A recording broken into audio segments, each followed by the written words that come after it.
Welcome to your first day on the job as a mining engineer. We're about 5 kilometers north of Wabash, Labrador. Today we're going to be using a drone to survey the area of our proposed mining site. Eventually, this site will be used to extract iron ore from the existing hematite rock deposits. We'll go through a step-by-step tutorial on drone piloting where I'll explain the different aspects of operating the drone, and then you'll have a chance to try it out. First, we'll need to initiate takeoff. When you're ready, please press the Start button on the screen of the remote control.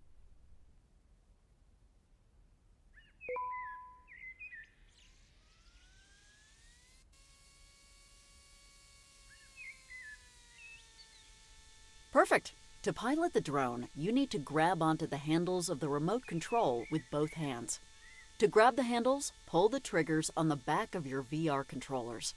Once you've grabbed the device, you can release the triggers and your hands will stay in place.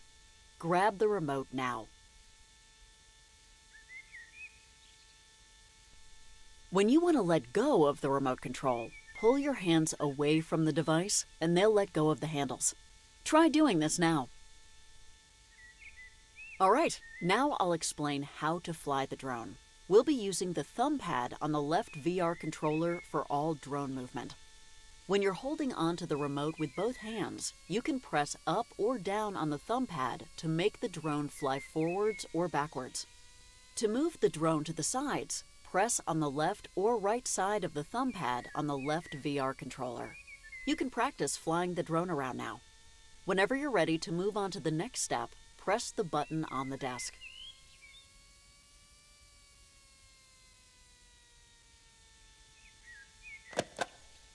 Great! Now that we've got the drone flying around, I'll teach you how to rotate the camera. To control the camera, you will use the thumb pad on your right VR controller. To look up or down, press up or down on the thumb pad of the right VR controller. To make the drone look left or right, press on the left or right side of the VR controller. You can look around the area now. Whenever you're ready to move on to the next step, press the button on the desk.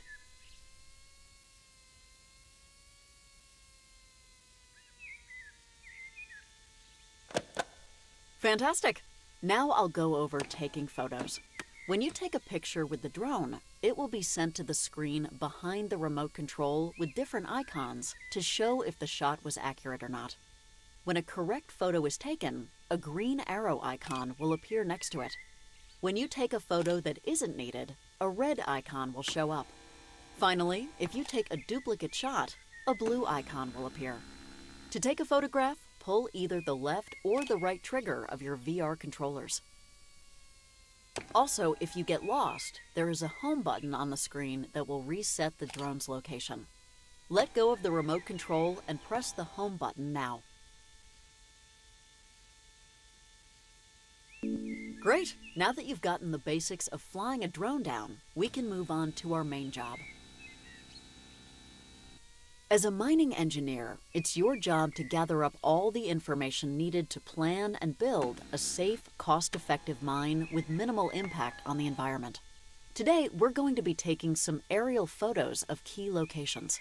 We'll need these pictures when putting together the proposal for this mine. Let's start by taking a photo of the town, which is in the northwest section of the area. You may find it helpful to reference the map behind the drone controller, which displays the different areas you need to visit, as well as the drone's location in the area. I'll let you know if it's a shot we can work with.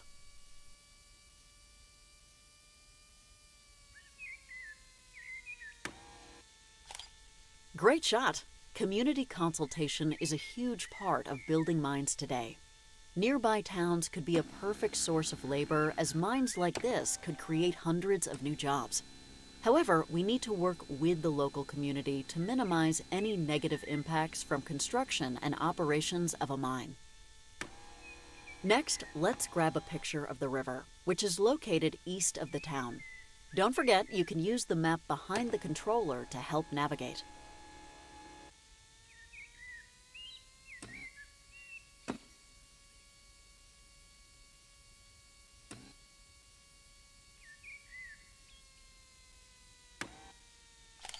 Looks like this river is going straight through our proposed site.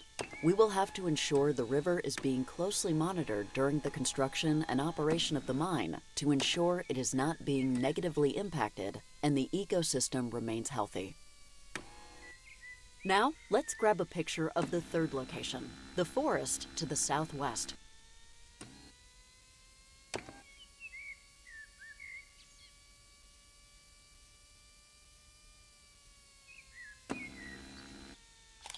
The forest here looks relatively flat. This could be our best option for building a road or even a track into our proposed site. Let's grab our last shot, the mountains to the northeast.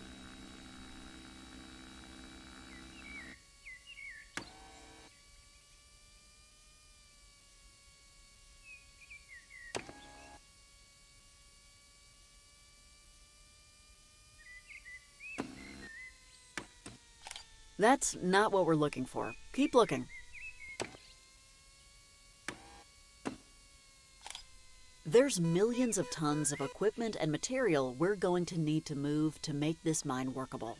With mountains this close by, building a runway for plane transportation of supplies could be difficult. This will be something important to consider when weighing the costs of transportation versus the potential profit from the amount of iron ore that could be extracted from this location. I think we have all the shots we need to get moving on our proposal. I've turned on the landing zone lights for the drone. Fly the drone over to the highlighted area and the autopilot will handle the landing procedure for you. If you look at the map behind the controller, there is a map marker for the landing zone.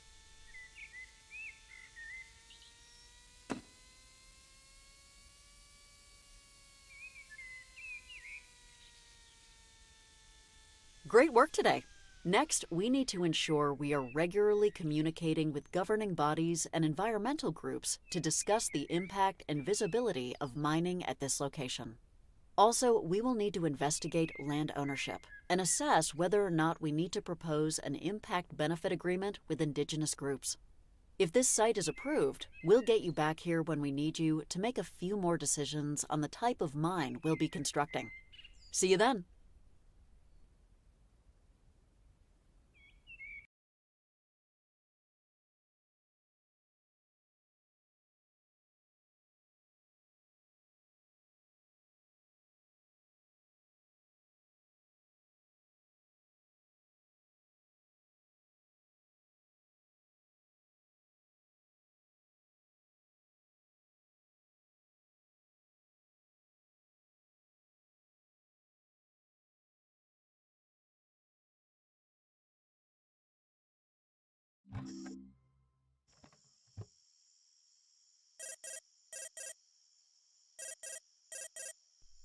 Welcome back to your workstation.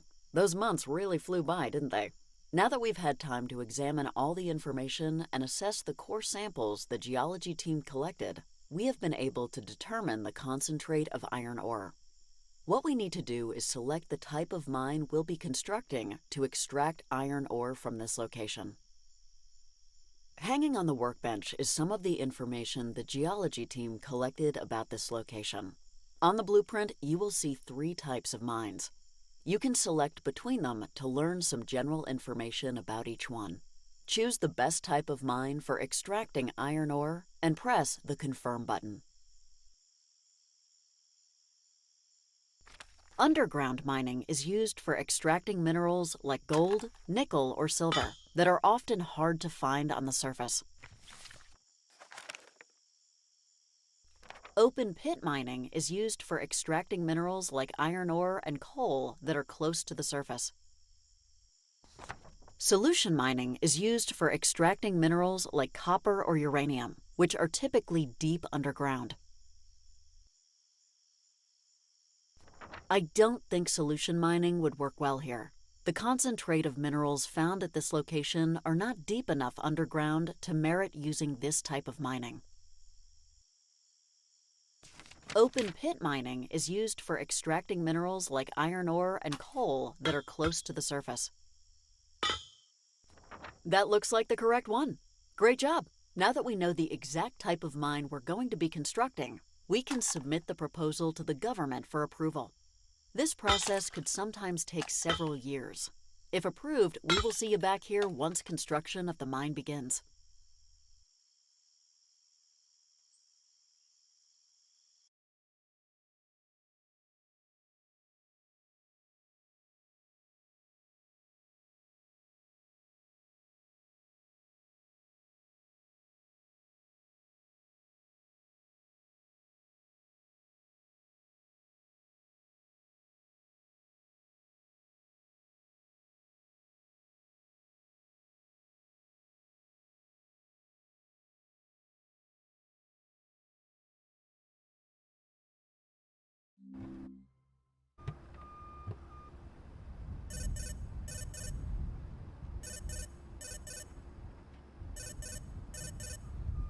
Welcome back to the beginning of our open pit mining site. As you can see, we got a lot of work done here. We're getting close to the process of extracting the hematite and magnetite rock. But first, we'll need you to do a few things on site. First, we'll need you to let the excavator drivers know which sites they will be working at. Analyze the chart of hematite concentrations next to the ore polygon map on the table. Select the 3 zones with the highest concentrations of hematite. This information will be communicated to the team and will allow them to start planning the excavation.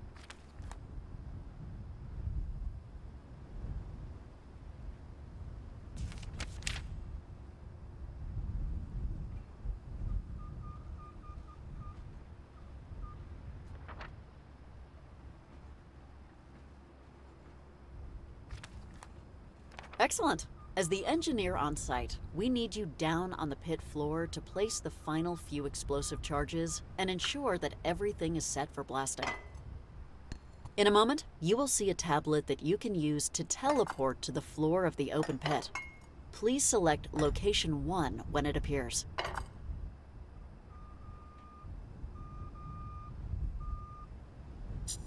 This is where we will be placing our explosive charges.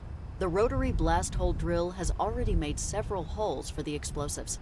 All you need to do is attach the detonator cords to the explosive charges and place them into the holes. First, grab the pin of the detonator cord that is next to the hole. Grab an explosive charge from the box labeled Explosives.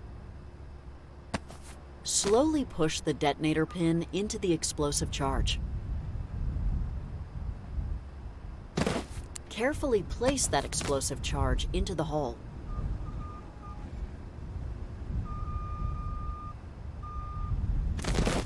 Great, that looks good. Now teleport over to Location 2 using the tablet.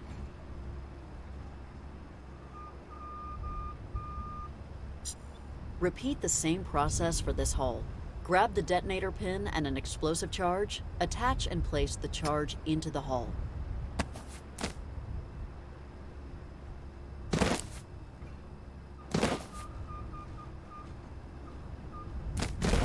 All right, that's the last explosive charge set. Head back to the trailer by pressing the home icon on the tablet.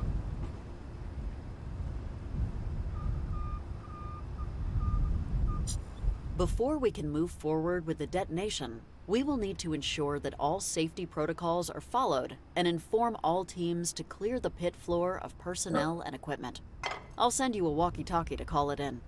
Once it's there, pick it up and tap the report button.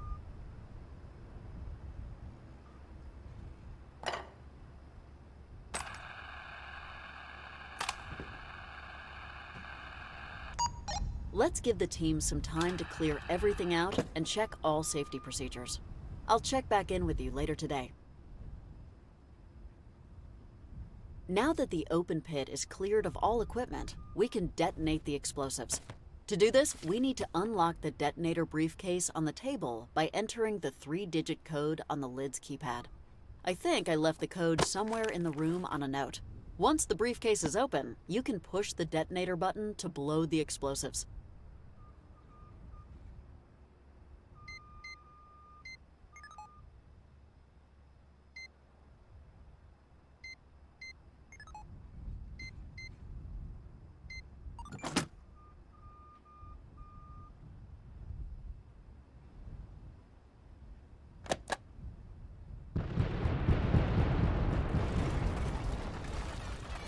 That's all for today.